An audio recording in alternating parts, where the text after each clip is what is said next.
पत्रकार माने।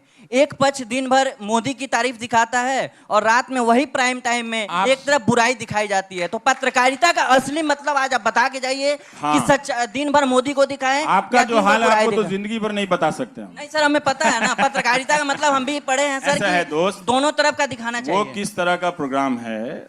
अब ऐसा है कि आप ये भी जानते हैं कि मेरा एक बहिष्कार है, ठीक है ना? नहीं, मेरा बहिष्कार है।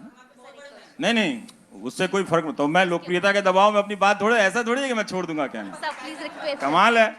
यही चीज तो हमें समझना है कि एक दिन हमको अपने फैन के खिलाफ भी बात करना पड़ेगा। और मैं तो कहता हूं कभी किसी का फैन नहीं बनना चाहिए। आपको पता है ये लाइन किसने कही थी? और आपको पता है मैंने अपने ब्लॉग पे क्या लिखा है? कभी रवीश कुमार मत बनना। पढ़ा है आपने? पढ़िएगा, है ना? हाँ, एक्चुअल मतलब क्या होता है, न्यूज का क्या मतलब होता है, एनालिसिस का क्या मतलब होता है। हमने कहा ना कि आप वहां तुलना कर रहे हैं। आपने ये नहीं बताया कि वहां कौन सा प्रोग्राम चल रहा था, यहां कौन सा प्रोग्राम चल रहा था। वहां 2000 के नोट में नकली चिप बताए जा रहे थे, जीपीएस। उससे तुलना करना चाहते हैं आप? नहीं सर, बिल्कुल।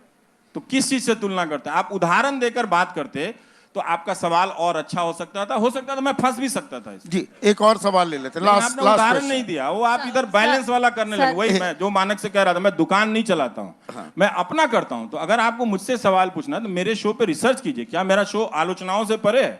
बिल्कुल ही नहीं है, बिल्कुल नहीं है। अब एक और सवाल क्या हो सकता है? आप बताइए कि 10 लाख लड़के जो अलग अलग परीक्षाओं में फंसे हुए हैं और उनको नौकरी नहीं मिले, उस पर मैं 6 महीना करता हूं, तो एक तरफा कैसे है दोस्त? आखिरी सवाल रवीश, आपके गांव कस्बे जहां से आप आए हैं, यूनिवर्सिटियां बर्बाद हो गई हैं। अगर मैं 30 दिन उस पर करता हूं तो उसमें क्या एक तरफा है? किस चीज का एक तरफा है? सर एक क्वेश्चन है सर, आपने पार्टीशन की बात की।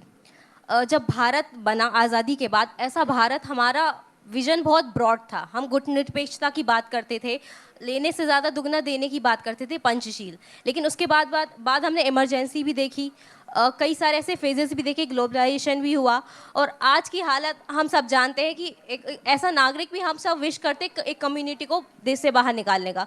तो सर ऐसा क्या हो गया कि हमारे देश का नेचर ही चेंज हो गया है? हमारा वो ब्रॉड विजन क्यों खो गया है? इतना नैरो विजन क्यों हो गया है सर? हम देखिए, इसके कुछ हिस्से का जवाब टेक्नोलॉजी तंत्र से दिया जा सकता है, एक नया तंत्र जो खड़ा हुआ उससे भी दिया जा सकता है। लेकिन हम लोग ये समझते हैं कि 15 अगस्त 1947 को भारत जिस रूप में आज़ाद हुआ, जिन सपनों के साथ आज़ाद हुआ, वो उसी दिन पूरे हो गए। ऐसा नहीं था। डेमोक्रेसी जो है वो कभी भी एक पैकेज प्रोडक्ट नहीं है। वो आज आपने सबने मिलके जिस रूप में बनाया, हो सकता है कल वो खत्म हो जाए। तो आपको रोज इसको गढ़ना पड़ता है, कुम्हार की तरह रोज आके